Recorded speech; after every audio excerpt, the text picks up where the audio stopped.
체로키 부족 출신의 한 할아버지가 손자에게 이야기를 들려주고 있었다. 얘야, 지금 내 안에서는 싸움이 벌어지고 있단다.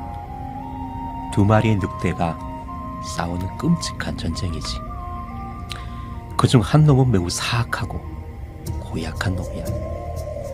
그 놈은 분노, 질투, 전쟁, 탐욕, 연민, 슬픔, 후회, 죄책감, 열등감, 거짓말, 오만, 우월감, 이기심, 그리고 불손함과 같은 것들이란다. 다른 또 한 마리의 늑대는 매우 선하고 아름답단다. 그는 다정하고 즐겁고 평화롭고 사랑이 많고 희망적이고 고요하고 겸손하고 친절하고 정의로우며 인정이 많아. 내 안에서도 그리고 모든 사람의 마음속에도 이와 같은 전쟁이 일어나고 있단다. 듣고 있던 손자가 물었다. 그런데 할아버지, 어떤 늑대가 이겨요? 할아버지는 손자를 보며 이렇게 말했다. 내가 먹이를 주는 늑대란다.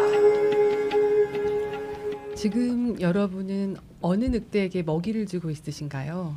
여기 선하고 아름다운 늑대에게 먹이를 주고 있는 분들을 만나보겠습니다. 동아리 우아의 회원님들이신데요. 자기소개와 인사 부탁드리겠습니다. 안녕하세요. 우아해는 우리가 더 이상 아프지 않았으면 해라는 의미를 담고 있어요. 저는 그 우아의 동아리를 사랑하는 모모입니다. 안녕하세요. 오늘도 즐거운 라라입니다. 우아의 회원님들 반갑습니다. 안녕하세요. 올리브입니다. 이렇게 만나게 되어 반갑습니다. 안녕하세요. 좋은 사람들과 가볍게 산책하듯 살고 싶은 산책입니다. 반갑습니다. 반갑습니다. 예사입니다. 오늘의 주제가 회복적 실천인데요. 우리 동아리가 학부모님들과 꼭 함께 나누고 싶은 이야기입니다. 그래서 특별한 분을 초대했습니다. 네, 저도 이분과 함께하는 시간이 무척 기대가 됩니다. 에듀피스 최명화 부대표님 소개합니다. 네, 안녕하세요. 회복적 정의 평화배움 연구소 에듀피스 부대표 최명아입니다. 반갑습니다. 반갑습니다. 반갑습니다. 회복적 정의 평화배움 연구소 에듀피스라고 알고 있는데요. 에듀피스는 어떤 일을 하는 곳인지 설명 부탁드립니다. 네, 저희 에듀피스는요. 전국의 학교와 마을 공동체에서 갈등으로 서로 대립하고 또 상처를 입은 개인과 공동체를 회복적 실천을 통해 치유하고 회복시키는 일을 지원하고 있습니다. 주요 활동으로는 학교 교육청, 지자체 등에서 회복적 실천 방법을 교육하고 또 갈등 당사자들과 대화 모임을 진행하거나 트라우마, 상처 입으신 분들을 심리 상담하고 있는 일을 하고 있습니다. 개인과 공동체의 상처를 치유하고 회복시키는 일을 지원하는 것은 꼭 필요한 일이라고 생각해요. 그런데 회복적 실천을 통해 치유하고 회복시킨다는 것은 어떤 것일까요? 회복적 실천에 담긴 의미를 알고 싶어요. 네, 우리는 그동안 우리 개인이나 공동체에 크고 작은 갈등들이 생기면 경찰 혹은 변호사의 도움을 받아서 주로 법이나 규칙을 중심으로 문제를 해결하는 방식에 조금 더 익숙하시죠. 네. 그렇지만 그렇게 문제를 해결했다라고 하더라도 갈등으로 인한 피해나 상처, 깨어진 관계는 여전히 회복되지 않고 남은 채로 불편함과 불안함을 안고 살아가게 됩니다. 네. 때로는 이런 것들 때문에 더 같은 갈등을 반복해서 경험하게 하기도 하지요. 그래서 회복적 정의는 갈등 해결의 핵심을 어떤 피해가 나타났는지, 발생했는지, 그리고 서로 어떤 상처를 주고받았는지, 그래서 우리에게 회복이 필요한 부분은 무엇인지에 집중합니다. 네, 그리고 모두의 회복을 위해 필요한 실천을 통해 갈등을 해결하는 정의 방식이 바로 회복적 정의라고 하고요. 그런 활동을 회복적 실천이라고 합니다. 법적으로 문제가 해결됐다고 하는데 상처를 주고받은 당사자들은 여전히 힘들고 또 회복되지 않은 상태로 머물게 되는 경우가 대부분인 것 같습니다. 크고 작은 학교 폭력 사례만 봐도 당사자와 학교 공동체의 상처는 그대로 남아 있어요. 그렇다면 회복적 실천에는 어떤 것들이 있습니까? 네, 회복적 실천이 이루어지고 있는 곳을 중심으로 나눈다면 법원에서는 회복적 사법이라는 이름으로 이루어지고 있고요. 경찰서에서는 회복적 경찰활동, 학교에서는 회복적 생활교육, 그리고 마을에서는 회복적 마을 실천이 이루어지고 있습니다. 네, 법원, 경찰서, 마을, 그리고 학교에서 회복적 실천이 이루어지고 있다는 것을 모르고 있는 학부모님들이 많을 것 같은데요. 어떤 내용으로 활동이 이루어지고 있나요? 네. 활동 내용을 중심으로 나눈다면 크게 두 가지로 구분을 볼 수가 있어요. 그래서 첫 번째는 공동체를 이루고 살아가는 사람들 사이에 건강한 관계를 만들고 또 서로 존중하고 배려하는 문화를 만들므로써 오해와 불신으로 생기는 갈등을 미리 예방하기 위한 활동이 있습니다. 대표적인 활동으로는 서클로 대화하기를 들 수 있습니다. 여기서 서클이라는 것은 공동체 구성원들이 같이 둘러앉아서 이야기를 나누는 것을 서클이라고 합니다. 첫 번째 방법은 존중과 배려 문화를 만들어 공동체가 스스로 갈등과 오해를 건강하게 풀어가는 힘을 가질 수 있도록 돕는 활동인 것 같아요. 이런 경험을 어릴 때부터 한다면 좋겠지만 사실 우리 어른들도 배우거나 경험해 보지 못한 것 같습니다. 네, 맞습니다. 그러다 보니 이미 발생한 갈등들도 서로 당사자들이 서로 대립하고 반목하면서 서로에게 더 큰 상처를 주는 방식으로 문제를 해결하려고 하는 경우들이 많아요. 그래서 이때 서로의 입장을 이해하고 감정을 공감하는 대화를 통해서 오해를 풀고 서로에게 정말 필요한 문제 해결 방식이 무엇인지를 찾아가도록 하는 활동이 회복적 실천의 두 번째 활동인데요. 대표적인 활동으로는 갈등 조정으로 더 잘 알려진 당사자 대화 모임이 바로 그것입니다. 이미 발생한 갈등을 풀어가기 위한 당사자 대화 모임은 꼭 필요하지만 그만큼 쉽지 않겠다는 생각이 듭니다. 갈등을 예방하기 위한 활동이 그래서 더 필요하다는 생각이 드네요. 학교 교실에서도 회복적 생활교육이 이루어지고 있다고 했는데요. 교실에서 중요하게 생각하는 회복적 실천은 무엇인가요? 네, 부모님들이 학교 생활에서 아이들에게 바라는 것이 있다면 무엇일까요? 제 아들도 학교를 다니고 있는데 제 아들이 반 친구들하고 사이좋게 지내고 또 학교 생활을 잘 했으면 하는 거죠. 네, 맞습니다. 학부모님들의 바람이면서 또 우리 아이들의 바람이기도 하죠. 그래서 그러나 서로 다른 환경에서 자란 다양한 성격의 아이들이 모인 학급에서는 크고 작은 갈등이 생길 수밖에 없고 또 그런 갈등으로 인해서 어려움을 겪게 되죠. 네, 친구들과의 갈등이 학교 폭력으로 이어지는 경우가 있다 보니 친구들과 사이좋게 또 잘 지내는 것이 정말 중요한 것 같습니다. 네, 이런 상황에서 우리 아이들에게 정말 필요한 것이 무엇일까를 많이 고민하면서 회복적 실천을 하고 있습니다. 그래서 우리 아이들에게 정말 필요한 것은 안전하게 소통하고 또 건강한 친구 관계를 만들 수 있는 기회일 거라고 생각해요. 그래서 안전한 관계를 통한 개인과 교실 공동체의 평화를 개인의 성격과 노력에만 의존하는 것은 한계가 있을 수밖에 없습니다. 그래서 교실 공동체 구성원들이 함께 시간을 갖고 또 안전한 소통을 통해 서로 이해하고 서로 관계를 더 돈독하게 할 수 있는 그런 시간들이 필요합니다. 맞아요. 학교는 아이들이 가장 많은 시간을 보내는 곳이죠. 건강한 성장을 위해서는 친구 관계가 매우 중요하다고 생각합니다. 네, 이런 소통의 과정을 통해서 우리 반 아이에서 친구로 바뀌는 경험과 또 내가 존중과 배려를 받고 싶은 만큼 서로에게 존중이 필요함을 느끼고 또 어떻게 하면 실천할 수 있을까를 고민하게 함으로써 아이들이 성장할 수 있도록 돕는 것이 바로 회복적 실천의 역할이기도 합니다. 이를 통해서 교실에서 일어나는 다양한 갈등 상황들을 미리 예방하고 평화롭게 다룰 힘도 생기게 되는 거죠. 학교에서 일어나는 대부분의 갈등들이 오해와 불신에서 비롯한 것을 볼 때, 그리고 또 갈등을 잘 해결할 수 있는 힘이 소통과 신뢰 회복에서 나옴을 볼 때, 우리 아이들에게 건강한 공동체의 경험은 건강한 사회인으로서의 성장에 매우 중요한 요소임은 두말할 나위가 없을 것 같습니다. 네, 얘기를 듣다 보니 학교에서 경험한 회복적 실천 사례에는 어떤 것이 있는지 더 궁금해지는데요. 하나만 소개해 주시겠어요? 네. 초등학교 6학년 한 학급이 생각이 나요. 저에게 연락을 주신 분은 담임 선생님이셨고요. 연락을 주신 이유는 학급에 왕따가 있다라는 말씀이셨어요. 그래서 이 문제를 아이들과 같이 앉아서 대화해보면 좋겠다라고 말씀하셨고요. 저는 아이들과 함께 서클로 이 문제를 다루기로 했습니다.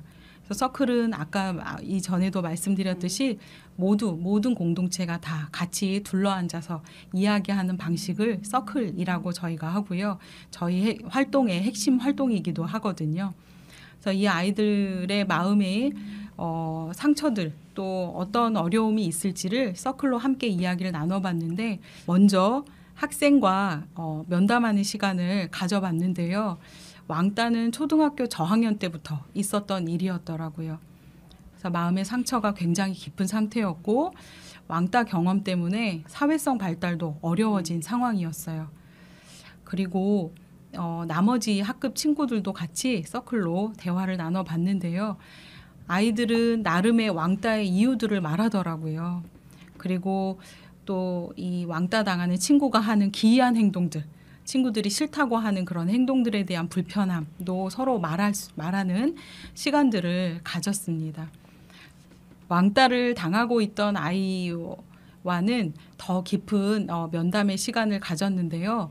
이 면담 시간을 통해서 이 친구가 다른 친구들과 자신의 이야기를 좀 나눠보고자 하는 그런 어떤 용기를 낼 수 있는 시간도 됐습니다.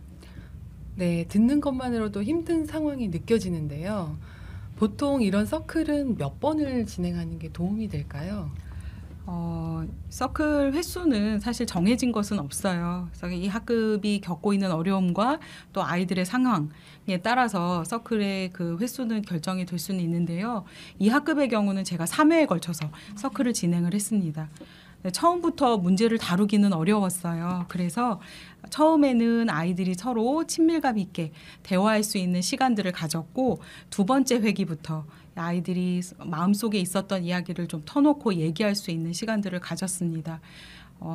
왕따 당한 친구는 자신의 왕따 당했던 그런 순간들의 어려움들을 이야기했고 그 어려움과 그때 느꼈던 감정들을 말하는 그 순간에 일순간 모든 아이들이 다 집중하고 정적이 감돌았던 그 순간이 제가 기억이 나요. 나중에 들어봤더니 이런 이야기를 처음 들어봤다라는 얘기였어요. 본인들이 장난을 칠 때 그 장난이 자기들은 재밌다라고 생각을 했지만 이 친구가 얼마나 고통스러워하고 있는지를 그날 처음 들었다라고 하더라고요.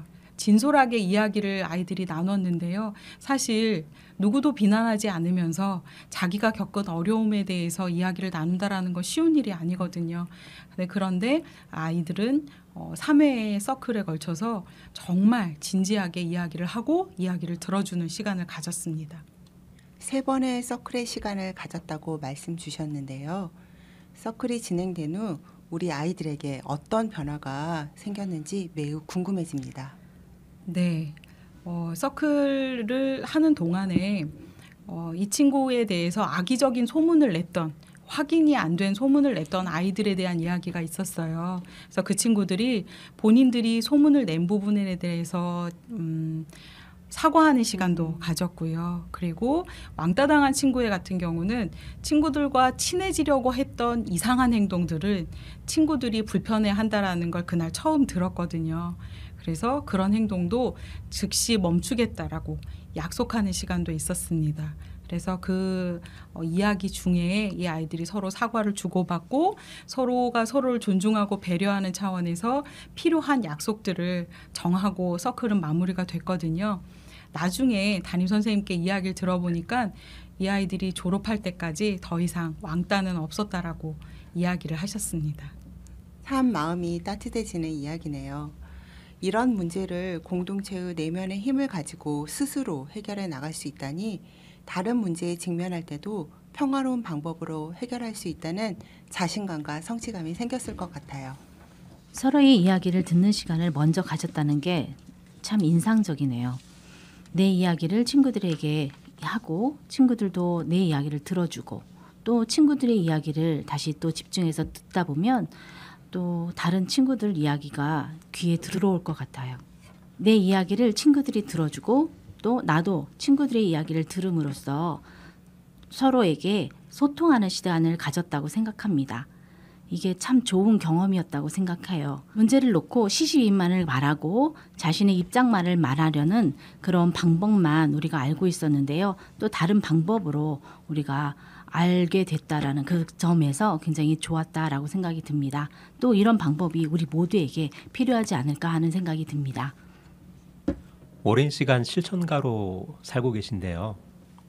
회복적 실천이 학생들에게 필요하다고 생각하는 이유가 무엇인가요?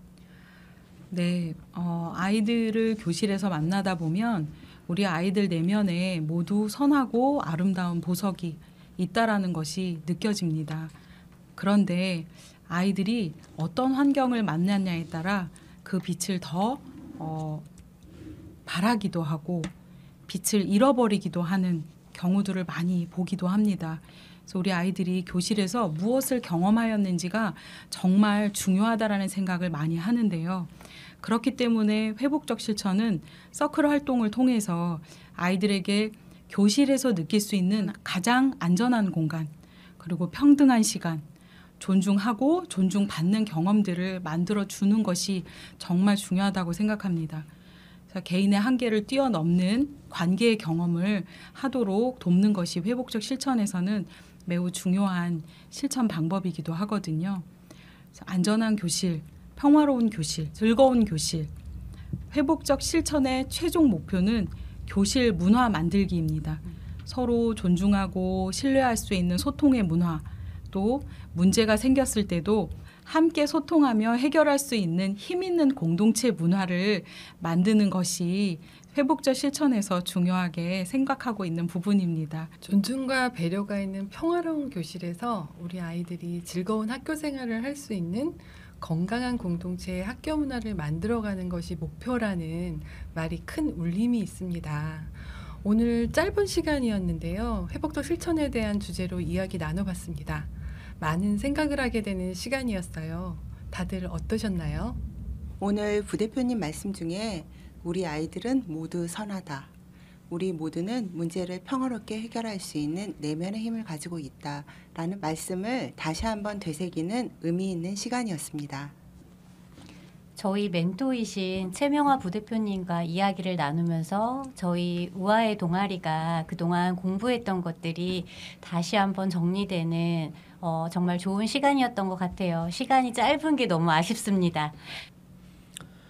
학교는 네모난 공간이라고 하는 이미지가 많고 또 부모들에게는 감추어져 있는, 그렇지만 아이들에게는 대부분의 시간들을 생활하는 그런 공간이 있는데, 사실 그 부모들은 이제 그 공간에서 어떤 일이 일어나고 있는지 걱정도 되고 또 늘 마음에 이제 무거운 어떤 그런 마음들이 있는데, 회복적 실천이 학교에서 실천되었으면 좋겠어요. 그 안에서 학생들이 존중과 배려를 배우고 또 함께 살아가는 미래를 사람들과 살아가는 방법들을 배우고 소통하고 존중하는 것들을 배운다면 그 학교라고 하는 공간이 희망의 공동체, 희망의 공간이 되지 않을까, 그런 가능성들을 오늘 보게 되었습니다. 회복적 실천이 널리 퍼졌으면 좋겠습니다. 이런 바람이 서울시 교육청과 학부모 센터에서 더 많은 지원으로서 이루어질 거라고 생각이 듭니다. 최근 교실에서 일어나는 갈등 상황들을 보면 관계 맺기에 실패한 사례들이 대부분이에요. 네, 이럴 때일수록 우리 아이들에게 서로 안전하게 소통할 수 있는 기회를 통해서 자기를 인식하고 또 타인을 공감하며 또 서로 존중하고 살아갈 수 있는 환경을 만들어주는 것은 무엇보다도 중요하다고 생각합니다. 그리고 사례에서 말씀드렸듯이 왕따 학급 그 교사처럼 아이들의 문제를 제거해야 할 어떤 것으로 보는 것이 아니라 함께 풀어나갈 수 있는 문제로 바라보는 어른들의 회복적인 시각이 정말 필요하다고 생각합니다. 우리 서울 학부모 지원센터 학부모 리더 교육에서 회복적 실천을 배우시고 공부하신 학부모님들이 더 많이 늘어나기를 바라고요. 또 이분들께서 회복적 관점으로 학교 공동체를 잘 도울 수 있는 지원할 수 있는 그런 협력 시스템이 만들어진다면 얼마나 좋을까 하는 생각을 해봅니다. 네, 감사하게도 서울시 교육감님께서 공약한 것 중에 교실 갈등 해결을 학부모님 전문가로 양성하고 그 활동을 이렇게 지원한다라는 것이 있다고 들었어요. 그래서 안전하고 평화로운 교실 문화를 아이들의 책임과 탓으로만 돌릴 일이 아니라 우리 모두가 함께 만들어갈 수 있도록 지원하는 사회 그물망이 그 어느 때보다도 중요한 때라고 생각합니다. 네, 이를 위해서 이렇게 모여주신 학부모님들께 마음 깊은 감사의 말씀을 전합니다. 감사합니다. 감사합니다. 저희 감사합니다. 감사합니다.